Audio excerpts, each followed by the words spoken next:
Hello दोस्तों, मेरे YouTube channel पर आपका स्वागत है। तो चलिए कहानी शुरू करते हैं। कहानी अच्छी लगे तो प्लीज़ चैनल को लाइक और शेयर जरूर करें। सारंग विला में मृत्युंजय अव्यक्त को लेकर कमरे में ही घूम रहा था और महक उन दोनों को देख रही थी और अव्यक्त अपने दोनों मुट्ठी मजबूती से बंद करे मृत्युंजय के सीने से लगा हुआ था। मृत्युंजय अव्यक्त को हलचल न करता देख महक की तरफ देख कर धीरे से बोला, सो गया क्या? महक के कुछ कहने से पहले ही अव्यक्त फिर से रोने लगा, जिसे सुनते ही मृत्युंजय फ्रस्ट्रेशन में उसे अपनी गोद में अच्छे से एडजस्ट कर झुलाते हुए बोला, मेरी औलाद पिछले 2 घंटे से रो रहा है। प्लीज़ डैडा को और परेशान मत कर, उसका आज बहुत इंपॉर्टेंट प्रेजेंटेशन है।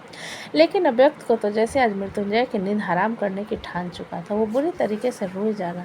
महक अव्यक्त को रोता हुआ देखकर मृत्युंजय से बोली, अब दे दीजिए, उसे भूख लगी होगी। ये सुनकर मृत्युंजय उसे घूरते हुए बोला, 2 घंटे में 2 बार दूध पिला चुकी हो तुम, शायद दूध डाइजेस्ट नहीं हो रहा है इसलिए रो रहा है। मैं इसे हॉस्पिटल ले जाऊँ क्या?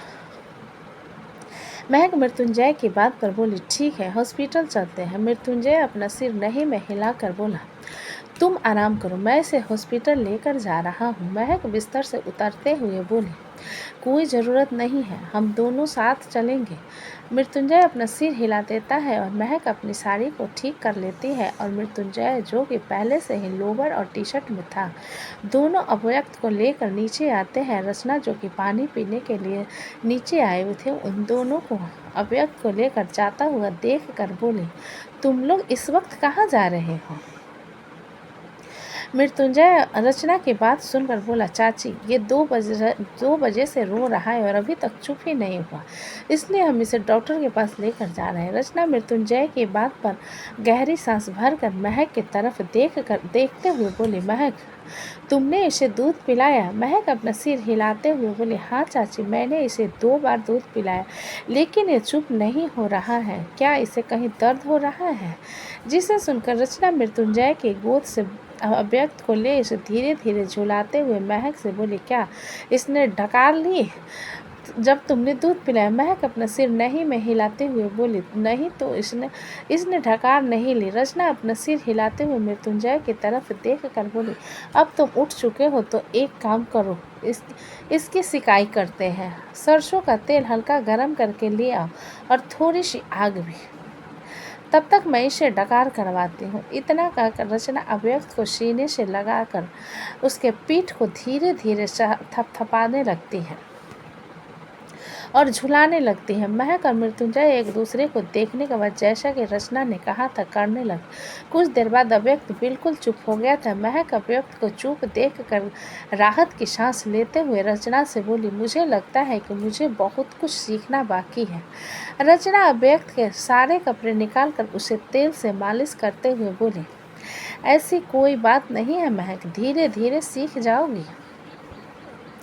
मृत्युंजय सोफे पर बैठे रचना को अव्यक्त के मालिश करता हुआ देख कर बोला, चाची, आप शोभित का भी ऐसे ही मालिश करती थी ना? रचना अपना हाथ हल्का सा आग में सेकने के बाद अव्यक्त के पेट की सिकाई करते हुए बोली, हाँ, इससे बच्चे की थकान दूर होती है और उसके शरीर में रक्त का प्रभाव बेहतर होता है। महक अव्यक्त को देखे जा रही थी, जिसका चेहरा तेल से भरा हुआ था और पूरी तरीके से लाल हो गया था, क्योंकि आग से सिकाई करने के कारण उसके चेहरे गर्म थे। अव्यक्त अचानक अपनी पैंट गीली कर देता है, जिस कारण रचना की साड़ी गीली हो जाती, जिसे देखकर मृत्युंजय अव्यक्त को घूरते हुए बोला, तुमने मेरी चाची को गंदा कर दिया। रचना मृत्युंजय को हल्का सा मार कर बोली, चुप रहो, वो छोटा बच्चा है, उसे कुछ समझ नहीं आता, जैसे जैसे बड़ा होगा ऐसी हरकतें नहीं करेगा। उसके बाद उसे टॉवल से लपेट कर महक को देते हुए बोली, इसे दूध पिला दो, सो जाएगा अब। महक टाइम की तरफ देखती है, जिसमें सुबह के 6 बज गए थे। महक अपना सिर हिलाते हुए अव्यक्त को अपने सीने से लगा कमरे की तरफ चली जाती है। मृत्युंजय सोफे से उठकर रचना से बोला, आप जाकर कपड़े चेंज कीजिए, मैं ये सब साफ कर देता हूँ।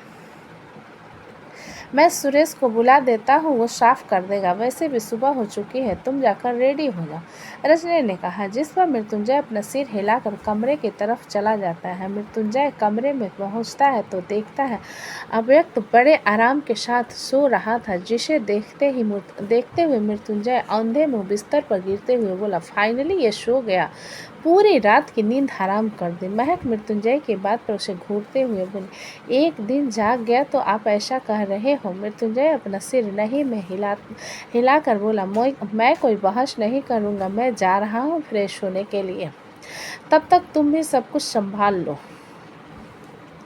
इतना कहकर मृत्युंजय वार्डरोब से कपड़े निकालकर वॉशरूम की तरफ चला जाता है। मृत्युंजय के जाने के बाद महक अव्यक्त की तरफ देखती है, जो कि बड़े ही आराम से सो रहा था। जिसे देखते हुए महक उसके गाल पर हल्का से किस कर उसके सारे टॉयज, डायपर, बेड सब को ठीक करने लगती है। Sweden Germany farm house. Hrithik और प्रकृति ने पूरी रात एक दूसरे के बाहों में बिताई थी और इस बीच ऋतिक ने नई दफ़ा प्रकृति से प्यार किया था, जो कि ऋतिक के चेहरे पर साफ नजर आ रहा था। उसके चेहरे पर आज एक ग्लो था जो अक्सर नहीं हुआ करता था। सुबह के 9 बज रहे थे जब प्रकृति की नींद खुली और उसने अपने बगल में देखा जहां ऋतिक सो रहा था और वो बिल्कुल छोटे बच्चों की तरह प्रकृति को महसूस हो रहा था। प्रकृति ऋतिक को अच्छे से देखती है, जो कि अपने दोनों पैरों के बीच फंसा रखे थे और वो बहुत गहरी नींद में सो रहा, जो अक्सर वो नहीं हुआ करता था। उसकी पोनीटेल खुल चुकी थी और उसके हल्के बाल उसके माथे पर झूल रहे थे। प्रकृति करवट बदलकर हल्का सा नीचे की तरफ सरकती है और अपने बाएं हाथ को उठाकर ऋतिक के माथे पर बिखरे बाल जो उसकी आंखों में आ रहे थे उसे धीरे से अपनी उंगलियों की मदद से सरकाकर उसके माथे से हटा देती। प्रकृति ऋतिक को देखकर मुस्कुराए जा रही थी और उसके पूरे चेहरे को एक एक फेशियल फीचर्स को देख रही थी। अभी भी दोनों बिना कपड़े के थे। तभी ऋतिक ने अचानक ही नींद में अपना हाथ उठाया और सीधा प्रकृति के सीने पर रख दिया। प्रकृति को कुछ समझ नहीं आया। तभी ऋतिक ने प्रकृति को थोड़ा सा पीछे करने के लिए जोर से हाथ के जरिए प्रेशर किया। ऋतिक के इस तरीके से सीने पर प्रेस करने से प्रकृति को अपने पूरे शरीर में गुदगुदी होने लगती है। प्रकृति ऋतिक की तरफ देखती है, जो कि अभी भी गहरी नींद में था। जिसे देख प्रकृति अपने दांत पीसकर धीरे से बोली, स्टूपिड, जल्लाद कहीं का। तभी ऋतिक फिर से उसके सीने को दबाता है, जिससे प्रकृति की वासना फिर से जाग उठती है और वो अपनी आंखें मजबूती से बंद कर अपने निचले होठ को कस कर भींच लेती है। तभी ऋतिक प्रकृति को सीने से दबाते हुए नींद में धीरे से बोला, यार ये स्ट्रेस बॉल मेरे बेडरूम में क्या कर रही है, लेकिन काफ़ी सॉफ्ट है। ये कहते हुए और ज़ोर से दबाने लगता है, जिससे प्रकृति की सिसकियाँ निकल जाती हैं। प्रकृति के मॉर्निंग की आवाज़ सुन ऋतिक आंखें खोल सिर घुमाकर उसकी तरफ कोल्ड नज़रों से देखता है, जहां प्रकृति आंखें बंद कर उसको टच को महसूस कर रही थी। तभी ऋतिक की नज़र अपने हाथ पर गई, जो कि प्रकृति के सीने पर था। जिसे देखते हुए उसके होठों पर एक तिरछी मुस्कान आ गई थी और वो धीरे धीरे उसके सीने को प्रेस करते हुए हल्का प्रकृति के नज़दीक आ उसे अपने नज़दीक खींच कर बोला, क्या बात है, नींद में मेरे टच को महसूस करके एंजॉय कर रही हो? ऋतिक की आवाज़ सुनकर प्रकृति आंखें खोल उसकी तरफ देख जल्दी से उठते हुए बोली, नहीं नहीं नहीं। जिसे देख ऋतिक प्रकृति को पीछे की तरफ खींचते हुए बोला, हाँ हाँ, तुमने एंजॉय कर लिया है तो मेरी बारी है। ये कहते हुए ऋतिक प्रकृति के दोनों हाथों को पकड़ उसके सिर के ऊपर रख उसके ऊपर आ जाता है, जिसे देखते हुए प्रकृति रोने जैसा चेहरा बनाकर कहती है, प्लीज़। ऋतिक प्रकृति के चेहरे को देखकर हल्का सा झुक अपने गाल को उसके गाल से टच कर दूसरे गाल को फिर से अपने गाल के टच कर उसके होठों पर हल्का सा किस करके बोला, होटल चलते हैं, बाकी का हिसाब रात को कंप्लीट करूँगा। प्रकृति ऋतिक की बात पर रिलैक्स होकर उसकी तरफ देखते हुए बोली, मैं आपसे एक सवाल पूछूं? क्या बात है, तुमसे सीधा आप क्या बात है, पूछो। ऋतिक ने बगल में लेटते हुए जिसे देखकर प्रकृति कंबल को ठीक से पकड़े अपने सिर को हाथ के सहारे पकड़े ऋतिक की तरफ देखते हुए बोली, मोना कौन है? प्रकृति के बात पर ऋतिक उसकी तरफ देखते हुए बोला, हम इस बारे में क्यों पूछ रही हो? क्योंकि अब हम एक दूसरे से जुड़े हुए हैं, हमें अपने बारे में जानना बहुत ज़रूरी है। अगर आप नहीं बताना चाहते तो मत बताओ, प्रकृति ने कहा। जिसे सुनकर ऋतिक उठकर बैठ जाता है और टॉवेल उठाकर पहनते हुए कहता है, मैं नहीं बताना चाहता। जिस पर प्रकृति उठकर बैठते हुए बोली, लेकिन मुझे जानना है। ऋतिक अपनी मुट्ठी मजबूती से बंद कर प्रकृति की तरफ देखते हुए बोला, रेडी हो जाओ, हम होटल के लिए निकल रहे हैं। प्रकृति उसी हालत में बिस्तर से उतर ऋतिक के सामने खड़ी होकर उसके हाथ को पकड़ते हुए बोली, प्लीज़ मुझे जानना है, बताइए, गोवा वाले बेडरूम में वॉल पर जिस लड़की की तस्वीर लगी है वो कौन है? मेरा प्यार, जिसकी जगह कोई नहीं ले सकता, ऋतिक ने जवाब दिया। प्रकृति को अपने दिल के बहुत तेज़ दर्द होता है, लेकिन वो कुछ ना कहते हुए अपना सिर हिलाकर कहती है, ठीक है, मुझे बस यह सुनना था। इतना कहकर प्रकृति वॉशरूम की तरफ जाने के लिए मुड़ती है तो ऋतिक उसे पीछे से अपनी बाहों में भर उसके पीठ को अपने सीने से लगाते हुए कहता है, वो मुझे छोड़कर जा चुकी है, इसलिए कभी भी कुछ भी बदमाशी मत करना, क्योंकि मैंने बहुतों को खोया है, तुम्हें नहीं खो सकता। ये कहते हुए ऋतिक प्रकृति के गले पर हल्का सा किस कर लेता है, जिसे महसूस करते हुए प्रकृति ऋतिक के हाथ जो उसके कमर पर लिपटे हुए थे उसमें हल्का सा सहलाते हुए बोली, मैं तुम्हें छोड़कर कभी नहीं जाऊंगी और मैं तुम्हें खुद से दूर जाने नहीं दूंगा, तुम्हें कभी नहीं छोड़ूंगा। ऋतिक ने प्रकृति को सीधा करते हुए कहा, जिसे देखकर प्रकृति अपना सिर हिलाते हुए बोली, तो अभी हम क्या करने वाले हैं? ऋतिक प्रकृति को लिफ्ट करता है तो प्रकृति अपने पैर उसके कमर पर लपेट लेती है तो ऋतिक प्रकृति के बर्ड्स के सहारे पकड़े उसे लेकर वॉशरूम की तरफ जाते हुए कहता है, एक नया राउंड खेलेंगे। बेडरूम में तो अच्छे से कर लिया, अब थोड़ा वॉशरूम में भी ट्राई कर लेते हैं। जिसे सुनकर प्रकृति उसके गले में अपनी बाहें डालते हुए बोली, वैसे मैं एक सवाल और पूछूं? ऋतिक प्रकृति की बात पर उसे टॉयलेट सीट पर बैठाते हुए बोला, तुम बहुत बोलती हो। प्रकृति सिर ऊपर करके ऋतिक की तरफ देखते हुए बोली, बताओ ना, तुम पूछोगी तब बताऊंगा ना। क्या पूछना है पूछो, ऋतिक ने प्रकृति के बालों को समेटते हुए कहा, जिस पर प्रकृति थोड़ा सा कैजुअल होकर बोली, वैसे ये बिल्कुल नॉर्मल सवाल है, इसमें पूछने में कोई बुराई नहीं है। क्या तुमने मुझसे पहले किसी के साथ शारीरिक संबंध बनाए हैं?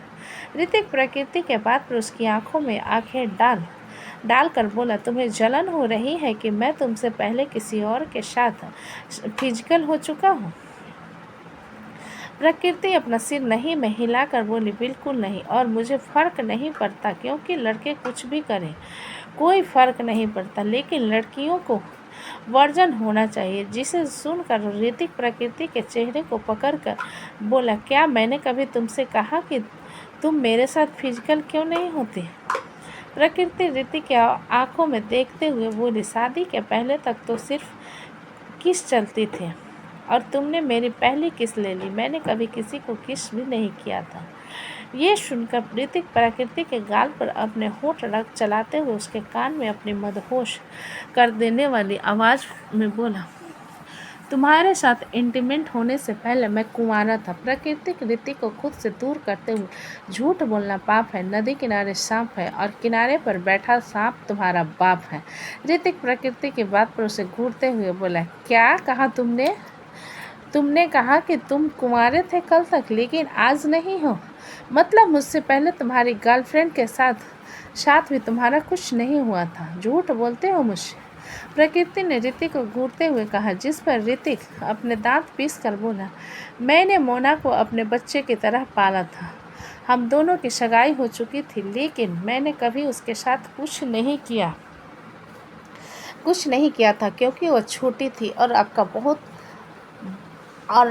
बहुत बड़ा था। प्रकृति ने धीरे धीरे बुदबुदाते हुए कहा। उसे खुद में बात करता हुआ देख ऋतिक अपनी आंखें छोटी करके बोला, तुम फिर से पागल की तरह खुद में बात कर रही हो।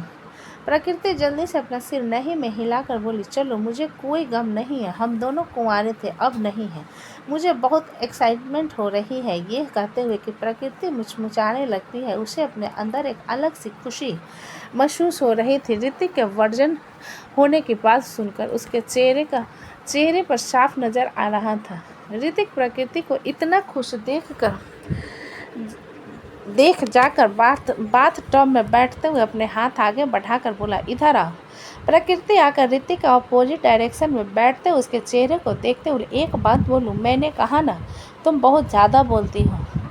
ऋतिक ने आंखें बंद करते हुए कहा, जिसे देख प्रकृति उसके मुंह पर पानी फेंकते हुए बोली, तुम बहुत हॉट हो। ऋतिक के गाल हल्का हल्का लाल हो जाते हैं, लेकिन वो अपने चेहरे पर कोल्ड एक्सप्रेशंस बनाए हुए कहता है, इसलिए तो हम एक और राउंड खेलने वाले हैं। इतना कहकर ऋतिक प्रकृति को पकड़कर अपनी तरफ खींच लेता है और उसे अपने कमर पर बैठाते हुए एंटर करता है तो प्रकृति ऋतिक के कंधों को कसकर पकड़ लेती है और उसके कंधे पर मारते हुए कहती है, तुम सच में जल्लाद हो। ऋतिक प्रकृति के बालों में हाथ डाल उसके होठों पर हल्का सा पैक देकर बोला, तो चले इस जल्लाद की दरिंदगी देखो। इतना कहकर प्रकृति को फ्रेंच किस करने लगता है और प्रकृति धीरे धीरे मौन करते हुए उसका साथ देने लगती है। उन दोनों के जिस्म से निकलने वाली गर्माहट वॉशरूम के माहौल को और ज़्यादा कामुक बना रही थी और दोनों एक दूसरे में खोए हुए थे। तो दोस्तों, कहानी कैसी लगी मुझे कमेंट में लिखें। अच्छी लगे तो प्लीज़ चैनल को लाइक करें, सब्सक्राइब करें और ज़्यादा से ज़्यादा शेयर करें। कहानी को पूरा सुनने के लिए धन्यवाद।